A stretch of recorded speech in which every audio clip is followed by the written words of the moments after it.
A segmentação de imagens é uma tarefa que permite classificar cada um dos pixels de uma imagem de acordo com um conjunto pré-definido de classes. Ao contrário da classificação de imagens, que procura atribuir uma classe para a imagem como um todo, a segmentação divide a imagem em diferentes áreas de acordo com as classes definidas. Essa tarefa de classificar os pixels de uma imagem pode ser realizada por métodos mais clássicos de classificação, que utilizam operações aritméticas ou cálculos estatísticos com os dados individuais de cada pixel, ou então pelo uso de modelos de inteligência artificial, que podem levar inclusive em conta as vizinhanças de um pixel. Para criar esses modelos de inteligência artificial para a segmentação de imagens, nós utilizaremos técnicas de aprendizado profundo, ou Deep Learning. Para isso, faremos uso de redes neurais convolucionais, que utilizam estruturas chamadas neurônios, que possibilitam que a própria máquina aprenda a reconhecer padrões de classificações e segmentação sem a necessidade de um humano intermediando o processo. Tendo isso em vista, nós procuramos criar um código para realizar a segmentação de algumas imagens por meio do treinamento de uma rede neural convolucional, respeitando um conjunto de classes pré-definidos. Ok, então para poder construir esse modelo, nós vamos usar como base o conjunto de imagens que foi fornecido pelos professores para treinar nossa rede. Esse conjunto de dados é proveniente de um dataset da Sociedade Internacional de Fotogrametria e Sensoriamento Remoto, ou ISPRS. Esse conjunto de dados é conhecido como dataset de Vaihingen. Esse nome se refere à cidade alemã de Vaihingen, de onde foi produzido um mosaico de ortofotos verdadeiras, identificadas por números.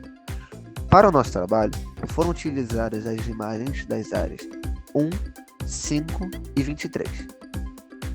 Junto das ortofotos, também fazem parte dos dados as suas máscaras correspondentes, que vão ser a classificação ideal das ortofotos segundo as classes que nós vamos treinar. Todas as ortofotos e máscaras estão no formato TIFF e têm a resolução radiométrica de 8 bits. Quanto às classes adotadas, elas vão ser branco para superfícies impermeáveis, azul para construções, ciano para vegetação baixa, verde para árvores, amarelo para carros e vermelho para regiões dadas como confusas ou, como a classificação diz em inglês, clutter. Foi escolhido que as ortofotos 1 e 5 vão servir para treinar nossa rede, e a ortofoto 23 vai servir para a fase de teste. O nosso código para criar a rede neural de aprendizado profundo será feito no aprendizado de programação Google Colab, utilizando a linguagem Python na versão 3.9.2. Em um primeiro momento, neste bloco Startup, nós importamos as bibliotecas que vamos usar ao longo do código, principalmente a biblioteca PyTorch. É aqui também que nós temos que dar permissão para o Google Colab acessar o Google Drive, pois é justamente lá que está o dataset que utilizaremos do Vaihingen. O Colab também usará posteriormente esse mesmo drive para salvar algumas variáveis, como matriz de peso, predição das imagens, então esse passo é fundamental. Em um próximo momento, é muito importante também que nós visualizemos o dataset.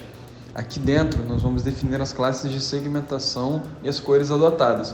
Um dicionário que leva de cores RGB até o número da classe e vice-versa, pois isso será necessário no final também.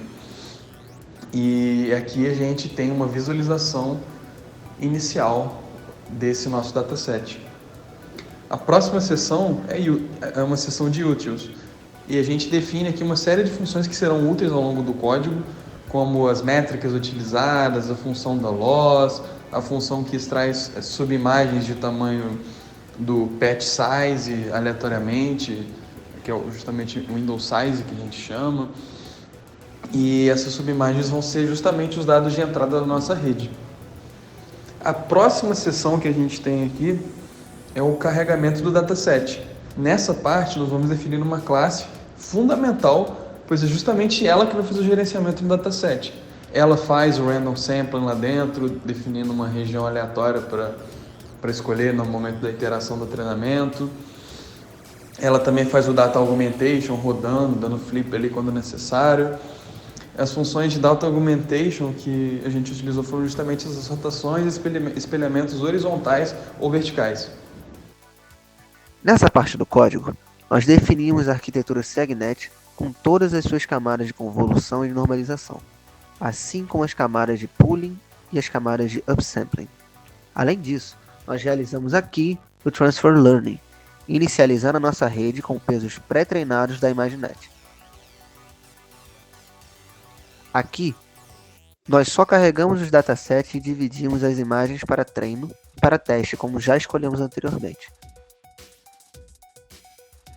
Nessa parte, nós usamos o Stochastic Gradient Descent como um otimizador para definir como os nossos pesos vão ser atualizados durante o treinamento da rede. Bem dizer, nessa parte do código, nós criamos as funções de treinamento e de teste. Finalmente, aqui nós treinamos a rede por 50 épocas, gerando um gráfico em tempo real com a loss calculada. E aqui são calculadas as métricas de avaliação finais da fase de teste. Por fim, na última parte do código, nós visualizamos e salvamos a imagem da classificação gerada pela nossa rede, que vamos poder comparar com o gabarito, que é a máscara fornecida pelo dataset. Vamos então aos resultados. Conforme o treinamento acontecia, o gráfico da loss do treinamento ia sendo atualizado em tempo real, de forma que foi possível acompanhar o desempenho da nossa rede conforme a quantidade de épocas. E após a rede ser treinada, nós testamos e essas foram as métricas obtidas com o teste, com uma das imagens que foi selecionada para teste. Essas foram as métricas.